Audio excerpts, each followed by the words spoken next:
Hi, good afternoon and good evening, everyone, and welcome to our special AIIA University of Tasmania and Indian treatment of trust, ambiguity and the new security outlook, looking from Indian, Southeast Asian and Australian perspectives on AUKUS and the Quad.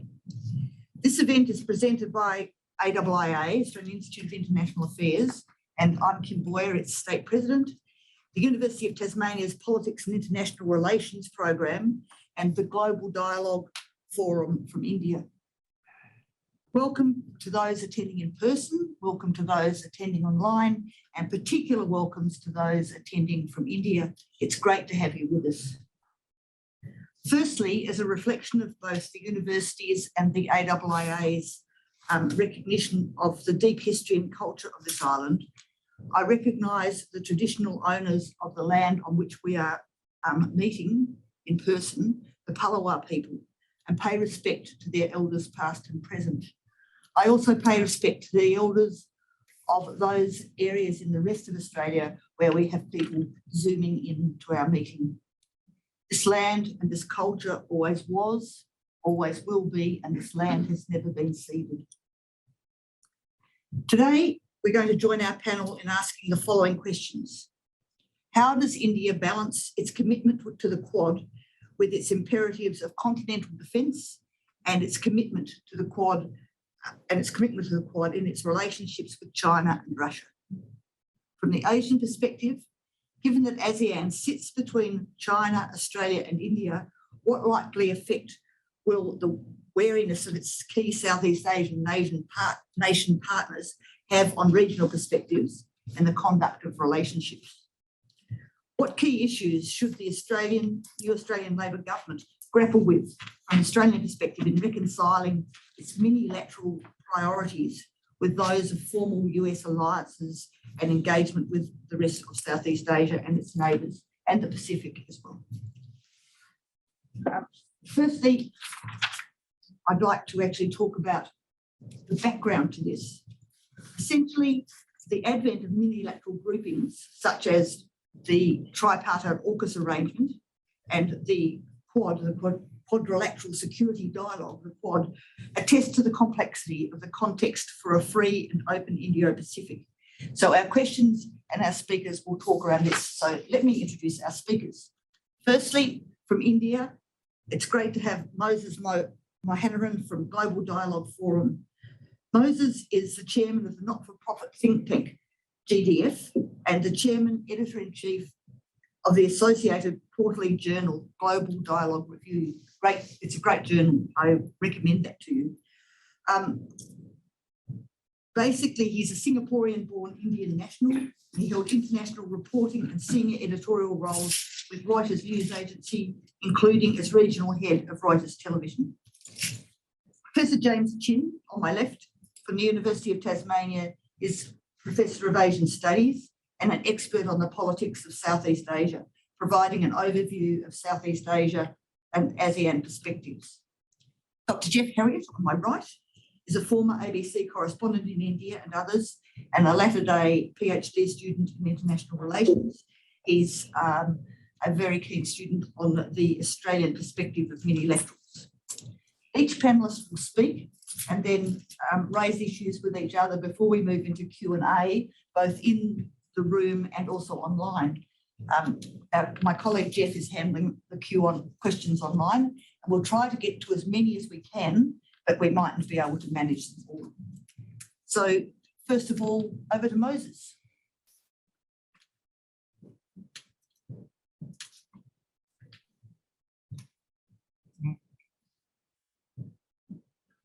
Oops.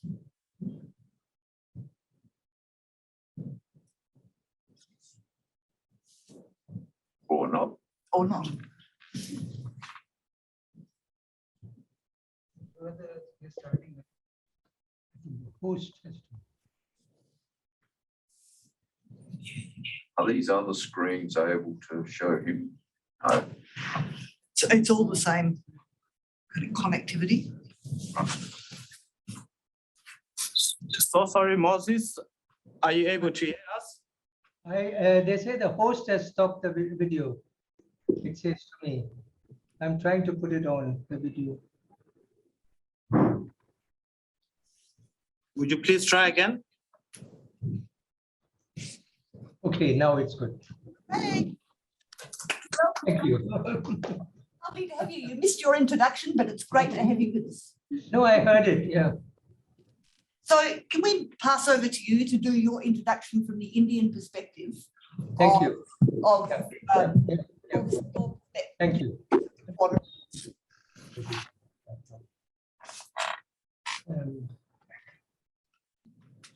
I'm sorry about the background.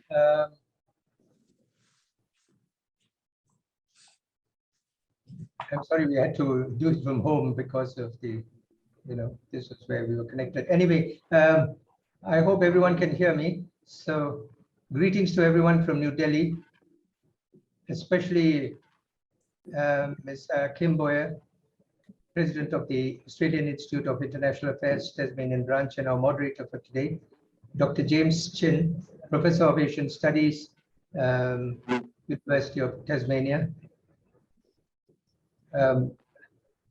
Dr. Jeff Harriott of the Australian Institute of International Affairs and Director, Harriott Media and Governance, Mr. Greg Marshall, Manager Engagement and Partnerships, and Mr. Nigel Chiguida, who got all this working. Of course, I acknowledge with gratitude the organizers, the Australian Institute of International Affairs, and my colleagues led by Ms. Nisha Ramdas in Global Dialogue Forum. The focus of this webinar, as well as its topicality and relevance, will hopefully trigger a healthy debate. The areas concerning us in the webinar are the Indo-Pacific Strategic Construct and its offshoots, the Quadrilateral Dialogue, AUKUS, and ASEAN. I'll present India's perception of these issues from an informed but personal view against the backdrop of the war in Ukraine and tensions over Taiwan. There's an ebb and flow in geopolitics, and this is especially the case with empire building and global dominance. So also with the post-war rules-based world order that currently struggles with multipolarity. The rules upholding free passage in the South China Seas became the immediate cause to construct an Indo-Pacific strategy that addresses the shift of global power from the transatlantic to the Pacific and Indian Oceans, where economic and military power is centered outside of the US. The Indo-Pacific strategy is maritime in nature, as its very name suggests. It is spearheaded by Washington with significant support from countries around the two oceans. It replaces the Asia-Pacific and pivot to Asia concepts promoted by earlier presidents of the US, signifying the ebb and flow of the then prevailing power plays. The Quadrilateral Initiative of Quad that was set up to drive the Indo-Pacific strategy is a revival of a proposal by Japan in 2007 and comprises Japan, Australia, the US, and India. It reveals a wide disparity in naval might between the two sets of the Quad's constituents. Even more difficult to assess is AUKUS, a strategy that will be fully rolled out over 2 decades, I believe, and several years longer than it took Alexander the Great to conquer the known world of his time. It is a trilateral security pact involving Australia, the UK, and the US, announced in 2021 for the Indo-Pacific region. The contentious aspect of this pact is the US and UK helping Australia acquire nuclear-powered submarines. It raises fears of a weakening of the NPT regime that seeks to prevent nuclear proliferation, with perhaps not that great success anyway. The Indo-Pacific concept was embraced by India at an advantageous time in the tides of the geopolitical cycle. India's support comes from the need to add muscle to its already strong military and economic positions against threats on its two borders. The warming of India's US relations itself flow from the policies of the current BJP-led government, but the movement was initiated by the earlier UPA administration and reflective of the geopolitical mood of the times. It is useful to remember the ebbing of the tide in earlier decades when India was closer to the former Soviet Union and depended on it for weapons purchases in the Cold War days. Historically, it may be also traced to a view on US leanings to Pakistan. This view was cemented during the Bangladesh War of 1971, when the US sent its 7th Fleet into the Bay of Bengal, backed by an aircraft carrier from the UK, in moves seen as being in support of Pakistan. Now the geopolitical alignments have come full cycle. This should not be put down to realpolitik or the pursuit of geopolitical goals bereft of a moral vision. Rather, national interests may be a better description, as democratically elected governments such as India's need to meet the expectations of the people who voted for them. The West has questioned India's ambivalence over Ukraine in preferring to abstain in UN resolutions against Russia. The abstentions, in fact, probably reflect the views of India and most of the global South, and driven by legitimate national interest aimed at easing the sufferings of millions living through high food prices and unemployment due to the ravages of COVID and now the economic effects of the war in Ukraine. It greatly affects a massive number of people who may in numbers be nearly twice the population of the entire nation of Australia. The very countries of Europe that have over past centuries enslaved and plundered nations, especially of Asia and Africa, are now lecturing India on morality over Ukraine. It is not, as the West presents to the world, opportunism that has persuaded India to buy Russian oil, as India's External Affairs Minister, Mr. S. Jaishankar, has deftly pointed out. It is in India's national interest. National interest also dictates India's approach to other nations and alliances, but it's an approach that is graduated and nuanced. India enjoys robust bilateral trade relations with China, but are rival military and economic powers. For India, therefore, the Quad, with its stated aim of shared vision for a free and open Indo-Pacific and a rules-based maritime order, is a useful strategic tool. It is obviously aimed at containing China on the global maritime theater, which US now dominates and the UK once ruled. The strategic limitations are, the strategy's limitations are also clear to India. India's immediate concerns are land-based, not on the high seas, though its navy is among the world's largest. It is clear and present military threats are on its Himalayan borders. Any maritime alliance is a notional threat against its perennial foes. India has also learned valuable lessons from the Ukraine conflict. First, that it must depend on its own military strengths to fight the enemy and not on cheerleaders on the sidelines. India has also learned as one of the largest standing armies in the world. And the second lesson from Ukraine is that land forces, soldiers, tanks, artillery are crucial to gaining territory, not drones and hypersonic missiles. Besides, this economic strength is another essential asset. The leading countries of Europe and Japan have been embarrassingly exposed for their reliance on other countries for energy supplies and even food. It must be noted here that large countries have greater national resources and larger markets made up of huge populations.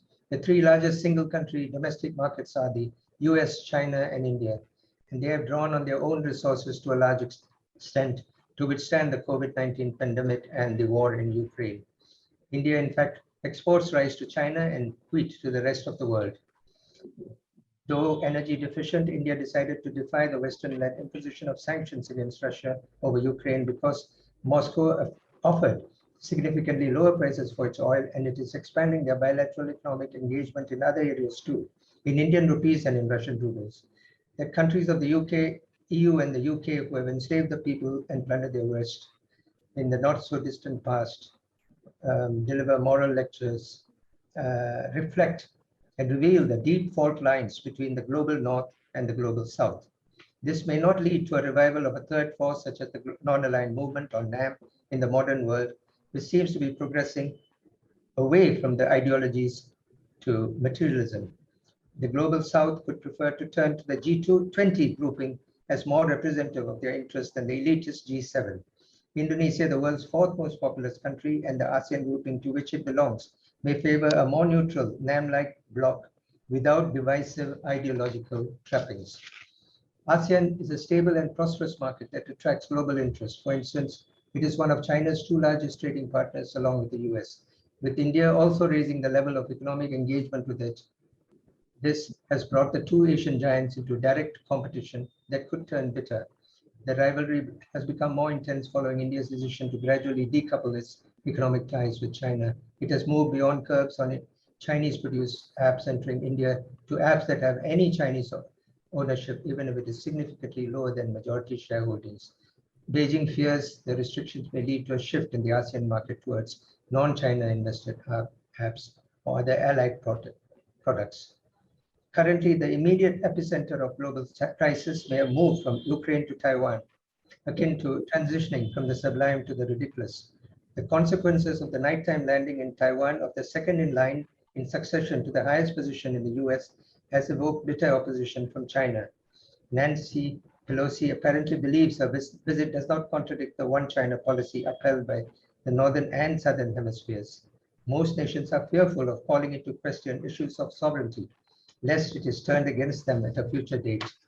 Pelosi may do well in Asia and its alien cultures to learn from the dexterity and quiet calm with which Australia's new Foreign Minister, Penny Wong, has carried out a delicate visit to the Pacific Islands. In the age of social media, publicity is not necessarily an ally. As for India, it will be wary of crossing any China-defined red lines raised by the Pelosi visit that will in any way be seen outside the West as a clumsy violation of the Asian way of life. In conclusion, the outcome of the war in Ukraine may have grave repercussions for both the main protagonist and those who support it, though those reverses can be corrected over time. What may cause lasting damage may be the assault on the world order that the West had shaped after the Second World War. The institutions and freedoms the West sought to promote and safeguard, commendable though they may be, from free trade to right of passage to media protection, may have suffered body blows through the haste in imposing economic and other sanctions on foes with or without UN consent. The West must realize it cannot dominate the world as before. It must learn to share power with the emerging powers, China, India, Australia, Nigeria, Iran, Brazil, Indonesia. It's an endless list. How well the old and new worlds gradually devolve power from one to another to the emerging powers will decide the future of a world trapped as it is in an existentialist environmental crisis. Australia as a middle power could in many ways be a non-threatening bridge because of its size between the global north and south, while promoting an equitable, reformed, rules-based world order to tackle environmental issues, poverty, hunger, and diseases, areas where consensus can be reached. As for India, it must continue to strive to uphold non-materialistic Gandhian values in the geopolitical shaping of a reformed, rules-based world order. Indian Prime Minister Narendra Modi's natural inclination appears to be moving in this direction. In the Quad and the Indo-Pacific construct are a backup for India against its traditional foes in the event of reverses in the battlefield. But it realizes the unreliability of this option, given the recent history of conflicts across the world. I conclude that with this thought on those who advise India on righteousness from the perch of leadership of the free world. 2 years before the US Supreme Court's judgment in Roe versus Wade, India's Medical Termination of Pregnancy Act 1971 established women's rights to seek an abortion. Since then, one country has never weakened its embrace of the rights of women without challenge from its legislatures, its courts, or the rabble on the streets. The other has not. Thank you. Thank you, Moses. That was enormously thought-provoking. And now we have over to James Chin to talk from the ASEAN perspective. And I suspect will be similarly thought-provoking. Thank you very much, Kim. Good evening to everybody. So what I'd like to do this evening is basically provide with all of you sort of the views among the foreign policy making elites in Southeast Asia. But I need to put a caveat on what I'm about to speak for the very simple reason that ASEAN collectively consists of 10 countries, and they don't have a really common view when it comes to this issue of the Quad and AUKUS. In public, they'll say one thing, but those of you who know ASEAN will know that within individual countries, the foreign policy making or the chartering crowd have many different views about what is happening around the world. What I'd like to do is basically offer you some of the widely held perceptions among the foreign policy making elite in Southeast Asia. The first point is that among this group of people, they make a clear distinction between the Quad and AUKUS. For them, when you look at the Quad, they see the Quad as something that came out of the tsunami back in 2004. That was the sort of the starting point. And then the Quad is really a group of like-minded countries coming together. It's really not a military alliances, and it can be used for things like dealing with climate change, cybersecurity. Unlike AUKUS, AUKUS is clearly a military alliance between Australia, US, and the UK. So that's the first big difference.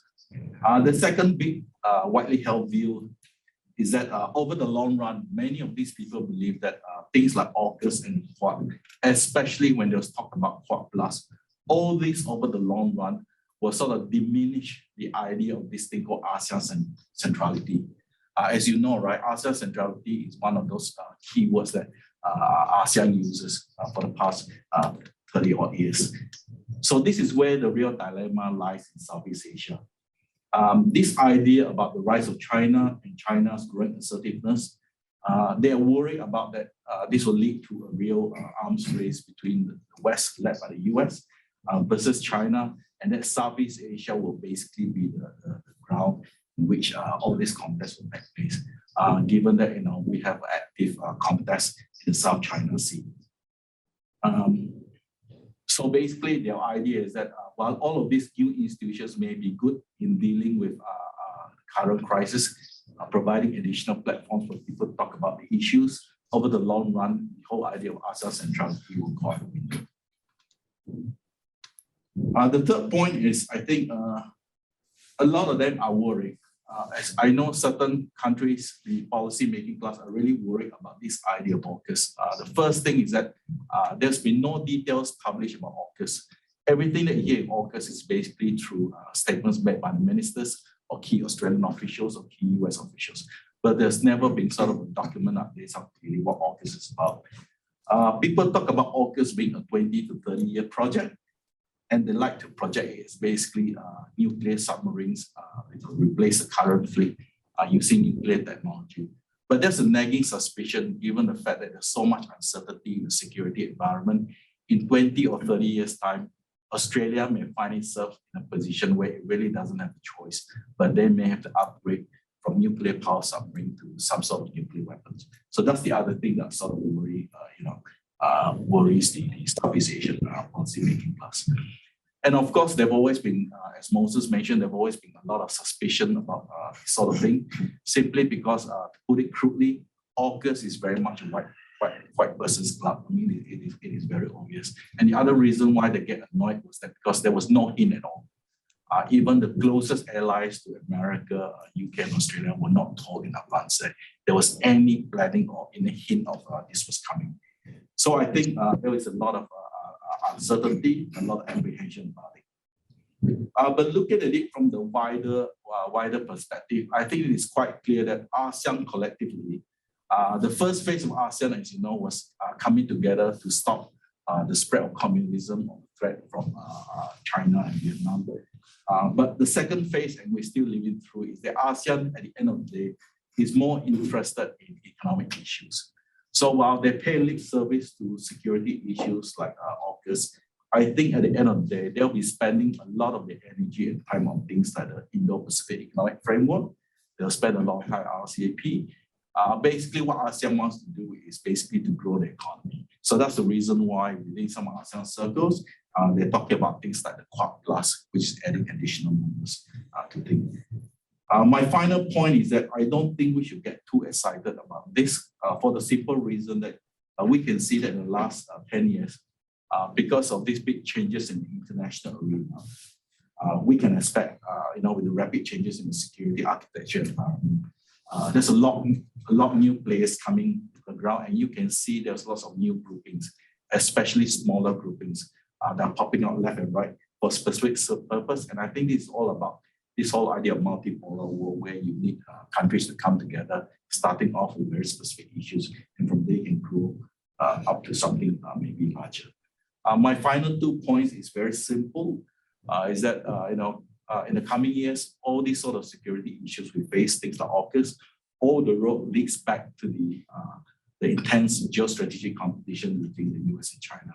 I mean, that is really the core issue. And secondly, at the end of the day, the policy making elites in Southeast Asia will just have to live with the Quad, AUKUS, and whatever is coming on the horizon. Because at the end of the day, they can't escape from the China shadow because of the geographic position of Southeast Asia. They know very clearly, even before the West came to Southeast Asia to colonize the region, they've always lived under Chinese shadow. So the attitude is that, we've lived under the West, we live under China, we can survive anything. Thank you very much. Thank you, James. Jeff, over to you. And if you could actually address Moses' point about the potential of Australia being the bridge between the two hemispheres, that would be terrific as well. Thank you very much. May I be permitted just a personal note to begin, because it's now something like 4 decades since Moses and I met. He is a fledgling journalist about to commence a distinguished international career, and me during my time as ABC correspondent in South Asia. So I think it's in some ways a very fine thing that geostrategic factors have raced to catch up with our relationship for the ages, Moses. So thank you for joining us. I think I should focus a little bit on AUKUS, because as one of the 2 minilateral associations we're dealing with, it in a way poses the most extreme issues, as James has indicated. And both AUKUS and the Quad in a way are children of chaos and disruption. So they have emerged as one order is disappearing, and we're in that gaseous state before a new order develops. And it poses for Australia huge complex challenges. But I don't think, since we first proposed this discussion, of course, the new Australian Labor government has come into office, and I think it's worth noting that the language of foreign policy has begun to change.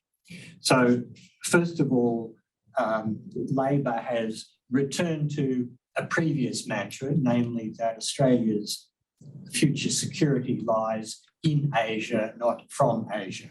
Now, from that presupposes a different emphasis in engagement in the region, in particular with Southeast Asia, I think. And so it moves away from there's a title of the book by Clinton Fernandez a few years ago. The book was called An Island Off the Coast of Australia. That's Australia, the Great Separation. Now, Foreign Minister Penny Wong has also started using the language of strategic equilibrium. That's a departure from the previous government, which was emphasising sort of like White House language about the confrontation of democracy and autocracy. Now, my sense of strategic equilibrium is that is a condition in which powers need to make some accommodation of one another. And I think that that addresses both comments by Moses and James. Another statement that Penny Wong made just before the election was that she said a future Labor government, as it was at that time, would use all means available to maximise Australia's power and influence as a middle-ranking power. Now, that also presupposes a more nuanced approach to foreign policy than we had with the former government. It's, if you like, suggesting smart strategy rather than a predominant reliance upon, the hard military and security things. So these things are interesting, and if against that background of shifting language, it brings us to consider some of the quite profound issues and questions that arise out of the AUKUS arrangement. Now, the Labor government has committed itself to continuity, support for AUKUS, but not only were our neighbours in the region not consulted or given notice about the Australian government's intention, the Labor opposition at that time was given something like 24 hours notice of the announcement of the creation of AUKUS. And that's, in my opinion, a hell of a way to conduct foreign policy in the national interest when you're dealing with such a very substantial change in your proposed military posture. Now, it's hard to move beyond the point of understanding that a decision to propose the acquisition of nuclear submarines, especially of the type being suggested, really is a decision to project such power as we have to China rather than far beyond the continental shelf of Australia. And you can take from that the proposition also that AUKUS, including the submarine proposal, means that Australia becomes even more tightly in lockstep with the United States, something that's been happening for a long time, of course. But I think it's interesting to note the comments of two of Australia's elder statesmen. A former Foreign Minister, Gareth Evans, this year has written, I'll just read a brief quote, "A real issue as to whether Australia will become so much more enmeshed operationally with the United States that it will become impossible for us to resist demands that we join it in yet more wars in which it would not be at all in our own interests to engage." Back in 2016, a former Defence Minister and a former Australian ambassador to Washington, Kim Beazley, noted that the trajectory of Australia's military collaboration with the US would, quote, challenge thinking about this nation's sovereignty. Now, I'm not proposing here either way that that enmeshment between Australia and the US is right or wrong. What I'm posing is an important question about what constitutes sovereignty and operational sovereignty in this context, and the fact that to this point, as a society, we've not really had a substantial conversation about those issues. I think we need to. Among the big risks, of course, Australia has invested and gained great benefit out of the US security alliance, and that's terrific while the US is top dog. But, you know, as we see, there are perilous fracture points in American society at the moment, increasing possibility that the American model of democracy may be degraded. And there are, of course, the possibility of further strategic missteps by the United States, as we've seen in the last decade or so. So again, the question is, coming out of that, a big issue for the government, in my view, is the question of what it may do or seek to do in order to retain sufficient agency within AUKUS as a minilateral organisation, sufficient to enable this society both to act in its own national interest when that national interest may not equate with what Washington sees as its interest. Another critical issue, there's been discussion to some extent about questions of capability and feasibility, again focusing on the proposal to acquire nuclear-powered submarines. It's a huge undertaking, not just which boats, but what sort of industrial infrastructure will be required to, if they are to be constructed or assembled in Australia, how they are to be maintained and sustained over time, what level of nuclear expertise we need to generate over decades, the challenge of crewing these submarines. They require larger crews than the current Australian fleet, and as I understand it, Navy still finds it difficult to find enough sailors to crew the existing fleet. This is a really big issue. We've not heard really anything to illuminate the scale of those problems. And what flows from that is the question of opportunity cost. I note the comments of Duncan Lewis, who's a retired head of the Australian Security Intelligence Organisation. Now, he said that the huge investment required in these nuclear submarines will necessitate the government increasing the Australian defence budget far above the present 2% of GDP, more than 2 or 3% of GDP. And he argues it makes sense that requires a new social compact in Australia, because if you're going to spend that much of the national resources, not only on the nuclear submarines, but on the other aspects of infrastructure that are required for the security apparatus, then most probably it's going to mean that the Australian community needs to accept a lower standard of living. Big issue. And finally, and importantly, debate about what the Australian initiative may signify in terms of nuclear non-proliferation. There's a UN conference underway as we speak. The indication out of New York is that the current nuclear non-proliferation treaty is fraying at the edges under great pressure.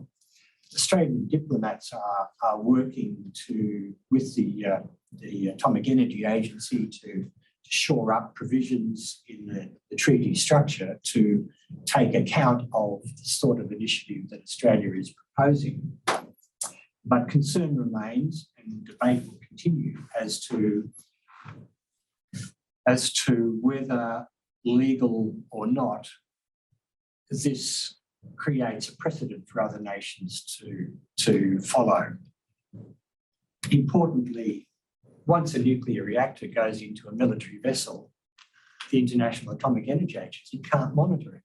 So these are all issues. Again, my proposal is not to be arguing a point of view in relation to each of them, simply to say that out of AUKUS, it's one of these minilaterals, there are huge issues that we need to consider and address over coming months, years. Thank you very much. Thanks, Jeff. Moses, can I go back to you to see your responses to both James's and Jeff's comments, and then can I ask the first question as Chair's right? I'm really interested in the role of these two minilaterals and their very different births and where they come from. But what potential do they have to actually address some of the key issues? Moses mentioned the potential of climate change. I'm really interested to know whether they can actually start looking at things like climate change and the management or better management of pandemics and the responses to pandemics. So Moses, to you first. Thank you for picking on me first. For the answer to this, I must bring in, my views on Professor James and Dr. Harriet, Jeff. On climate change and environmental aspects, depletion of fish resources in the seas, various aspects, emissions. Why don't we look at an example where all disparate forces have come together in the newly forming Bay of Bengal community, where they have had successes in environmental cooperation and other such issues. Now, James suggests that the new smaller groupings may be the future. The problem with the new smaller groupings, as Australia has found out in Oceania, the Pacific Islands, is that often the smaller groupings are godfathered by a big global power. So is that the way to go? And instead, to achieve any such progress, Kim, in environment, and these are, there are contentious issues of development and curbs on emissions, which the developing world takes as curbs on industrialization, which the West has done, and the global South is falling behind on. So apart from those equity issues, we do believe that everyone is on board on climate change and various other environmental degradations, such on women's advancement, on education, on health. Everyone is on board on these things. But the way to go about it, now, I appreciate Kim's point of view, but I'm sorry, not Kim's, but Jeff's point of view. And we both have served, Jeff, Indonesia, where they have a concept of Panchshila, which is taken from the Sanskrit word and Indian philosophy of Panchshila. And I do believe that that may be an qualification on Honorable External Foreign Minister of Australia, Penny Wong's view of a strategic equilibrium. The strategic equilibrium presupposes only status quo, which obviously everyone is not satisfied with. To go further, the Panchshila ideology of Indonesia and India at one time was peaceful coexistence. So should it not be taken to that level, and then it can, and then address the seemingly schizophrenic outlook at the moment of Australia in having an AUKUS, which is demonstrably an aggressive thrust outwards, with equilibrium or peaceful coexistence. James, to add? Not really. The only other comment I have is that I think one of the problems with talking about the international environment now is that there's so much uncertainty. Because when we talk about the international rules-based order, again, it's sort of a rhetoric now. Because that thing went out the window when Russia invaded Ukraine. And I think at the end of the day, the outcome of the world will change many parts of the so-called rules-based order. We've seen the noise coming out of Russia. And one of the interesting things is that people here probably in Australia, we have very poor coverage of international affairs. But one of the interesting things is that the number one talking point in China now, in terms of why they're supporting Russia, is that the Chinese said that since 1990, we joined up with WTO, we follow the rules. So we're becoming an economic superpower today because we follow the rules. Now you suddenly turn around and say that the rules doesn't apply anymore.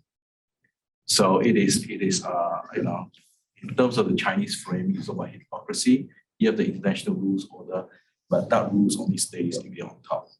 The moment that I follow the rules, I have a chance to be a top dog. You turn around, and throw everything out the window. So I think we have to be very careful about how we frame what the international environment will be like, because everything is changing so rapidly. I mean, the Ukraine thing is interesting because if you go and look back at the initial stage, everybody, including all the top people in the West, they're saying that it will be a very short war because Russia had overwhelming superiority, and now people are saying that it can last for years. So who is right? Who's wrong? I mean, I don't know. I mean, the things on the ground are changing rapidly. That's a very important point, isn't it? To note that something like the nations representing something like half the world population declined to vote in support of condemnation of Russia in the United Nations.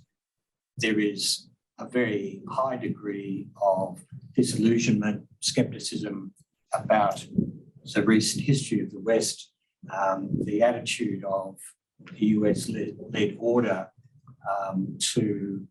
in terms of the global South. And a great mistake in our thinking ought to be that the West, so-called liberal order, is a light on the hill for nations of the world, because for many it isn't. As to whether Australia in this highly destabilised environment can be a bridge, as Kim posed, there's Actually, Moses posted. Moses posted. Sorry, my friend. That's interesting. And I heard this actually raised on a podcast recently. Somebody proposed that Australia could indeed be a bridge in that respect. And the response from in fact, from the national president of the Australian Institute of International Affairs was to say that, well, the problem with bridges is that they get trampled on by lots of people. So I think the suggestion was that there's a sharper edge to policy and national imperatives. However,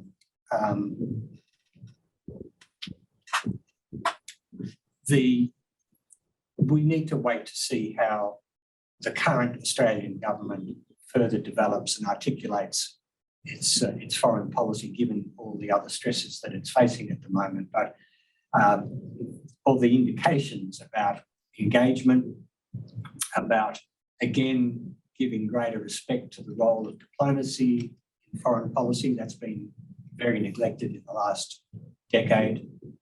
Its approach to foreign aid budget has been markedly decreased over the past decade on trend. And the way in which it goes about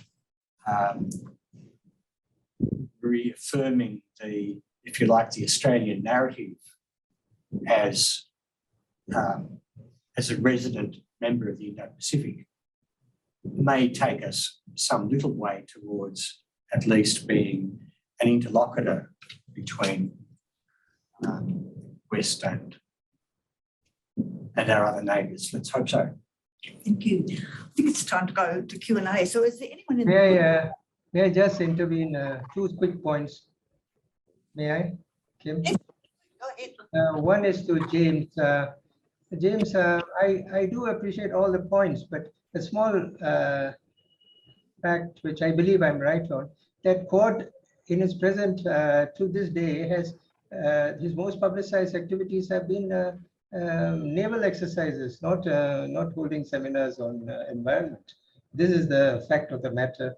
I take your point. And the wider thing which Kim and Jeff may also want to consider is, I think we need to separate the leadership, kind of governance, the liberal values from the people themselves. And as far as I know, the people of, for instance, the big elephant in the room, the Chinese people and the Indian people, as extremely cordial. I visit China often. I don't see on the streets any anger directed at me or anyone. I mean, they value the ancient civilization status that we give each other. And when I go to my village, which is remote, there are kids wanting to be Jackie Chan. I'm surprised. So this is something we need to consider. And the last point, the small point I want to make is going back all the way to 2014, when I believe President Xi made a very landmark statement. Then I think perhaps it was the Shangri-La Dialogue, in which he said, Asia for Asians, meaning an Asian century, which is very likely in many ways, maybe sharing power with the West, of course, as West is not going to go away. But Australia is advantageously placed in choosing which side it wants to be, inside Asia or outside Asia. Thank you. So any questions in the room? Yeah. Oh, sorry. Oh, whatever. Guy over there as well. You go first. Righto. Talk about mini groupings and talk about ASEAN, which is a bit of a mixed bag, as everyone realises, and talk about encroaches upon various ASEAN nations' national interests by China. And I'd like to hear probably James, but anyone to comment on what are the chances of some of the more affected parties having their own little, perhaps with external assistance from perhaps Australia, joint naval patrols or whatever the hell, joint fishery patrols, forming their own little mini grouping of like-minded ASEAN nations, not the whole lot, just a few who seem to have similar interests in resisting a certain encroachment by China. James. Oh. That's already happening. That's what I thought. That's already happening. So if you look at ASEAN, right, the traditional split in ASEAN was between the 5 original founding members. and the later members who came in, including their former enemies, Vietnam, Cambodia, and Laos. But that's already happening. So within ASEAN itself, it is widely understood that some countries are very close to China. A public expression was that back in 2012. China exerted a lot of pressure on Cambodia, and that was the first time when ASEAN could not come up with joint communique. As everybody in this room knows, right? Joint communique is just saying nice things about everybody, and they couldn't even come up with that. So I think they've learned the lesson. So the current foreign ministers meeting in Cambodia now, I'm sure they'll come up with some sort of communique. So that's already happening.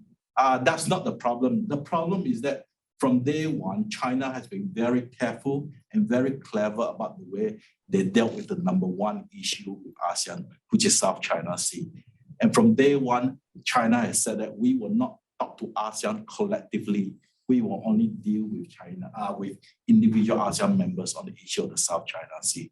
So from that point onwards, it was widely understood in ASEAN circles that China will not take ASEAN collectively as a single voice, and they will deal with countries bilaterally. And because of that, China is able to, how should I put it, balance and play off one country's against the other. What about China talking to a mini grouping? They don't have a formal mini grouping, but they do talk. It depends on how you define mini groupings. So for example, one of the ways that I define mini grouping in relation to China is you look at the way China puts out the economic carrot. So the way they've done it is that, for example, for Southeast Asia, right, one of the big carrots they're providing is this thing called the BRI. They want to build high-speed train through Peninsula Malaysia, through Thailand to Laos, and you end up in Kunming. China actually wants to push this for a very long time. So far, they've gotten basically agreement from Thailand all the way up to Kunming. It is the Malaysians that are holding them back. So they are talking about this mini grouping, but it may not be an official mini grouping, but the Chinese have always dealt with countries and they look at issues. So for example, China, most people do not know that Yunnan is very important for China because many of the tribal people in Yunnan, right, surrounding the countries of Yunnan, people like Cambodia, including northern Myanmar, Bangladesh, all these things. China is extensively with all these different cultural groups. What is not widely known in the West is that Yunnan, the universities there have actually provided extension education to all these tribal groups in those countries. So if you go to Thailand or even in Laos, people do not know that Soochow University, one of the premier Chinese university, they actually have a branch in Vientiane, and they never advertise it. So that's an example of China building long-term links. But I just want to reiterate my point that the thinking among the Southeast Asian elites is that China is always there, even before the European powers came in. We've always lived under the Chinese shadow.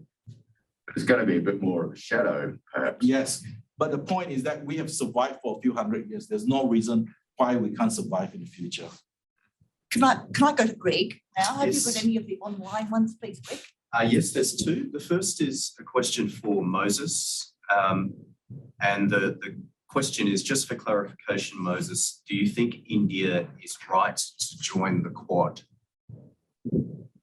Beg your pardon? Was India right to join the Quad? Why is to join the Quad? Well, as I said in my speech, it's a backup because India, unlike most countries, unlike any country except perhaps Vietnam, which fought a limited war, India fought a full-fledged war with China with grave losses on the side. We are aware, and we actually we've come a long way. But though we are not afraid of this thing, because India is the largest, third or fourth largest standing army, naval might, all that is there. But still, it needs a plan B, a go-to in case of some backup. And that's why it is in Quad and in the greater Indo-Pacific construct as a backup, plan B. But seeing Ukraine, we are not encouraged that plan B works because I think most of them will prefer to be cheerleaders on the sidelines. Thank you. And the other question, Greg? Well, the other question is similar to the Ukraine and Russia. The other potential issue which slices through all of these The question is the issue of Taiwan. What is the influence of what is happening in Taiwan across all of these relationships? Let's reverse the order. Jess, you go first.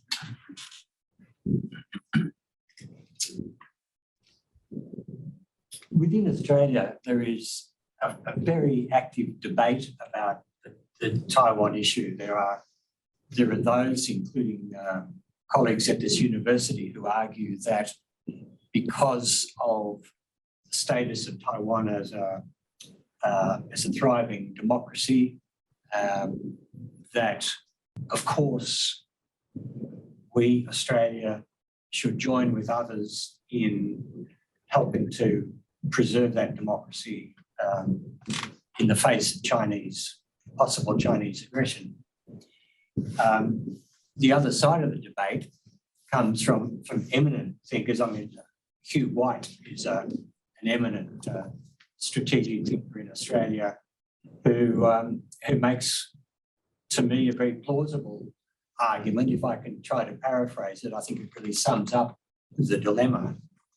He said, we know and the Americans know that they no longer dominate the South China Sea or the oceans around Taiwan.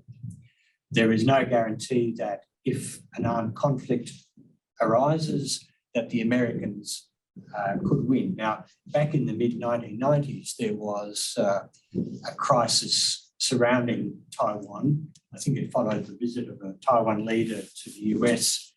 The Chinese reacted very, very aggressively, and there was something like an 8-month-long crisis. At that time, the US was clearly dominant, and it could prevail. Now, that is no longer the case. The questions posed by Hugh White are something like this.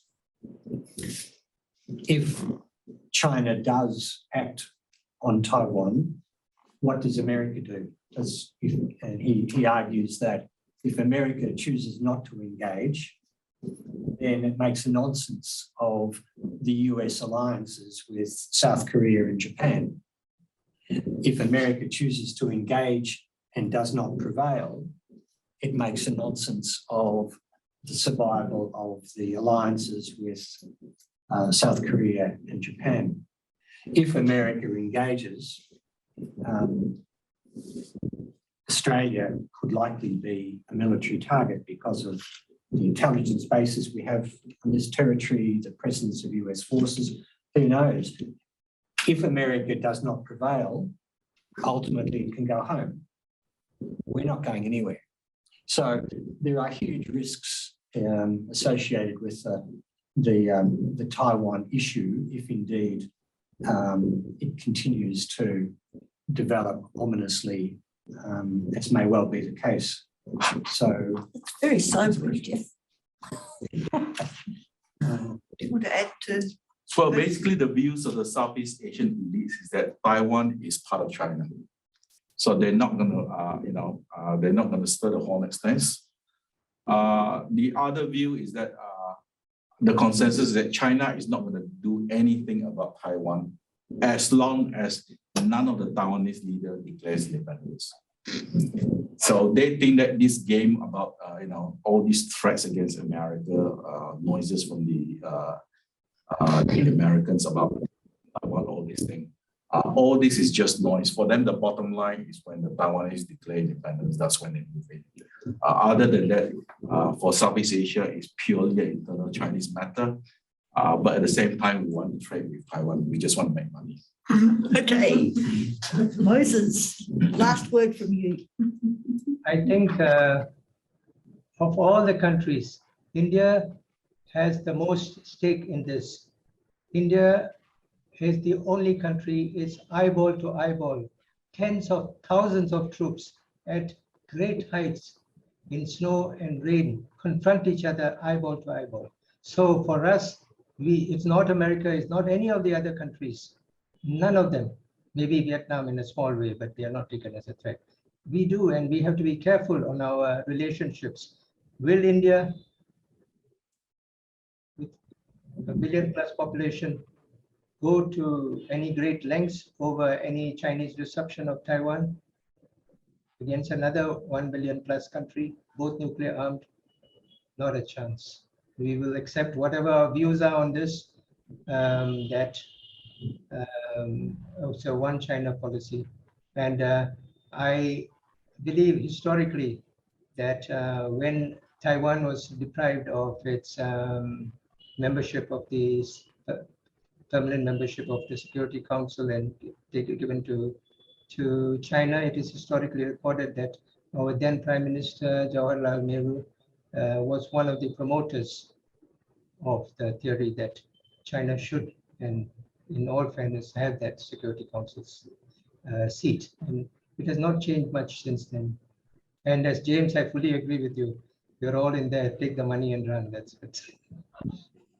I think that that's perhaps an appropriate time to wind up. Not that we're taking the money and running, but just it's an appropriate time to finish.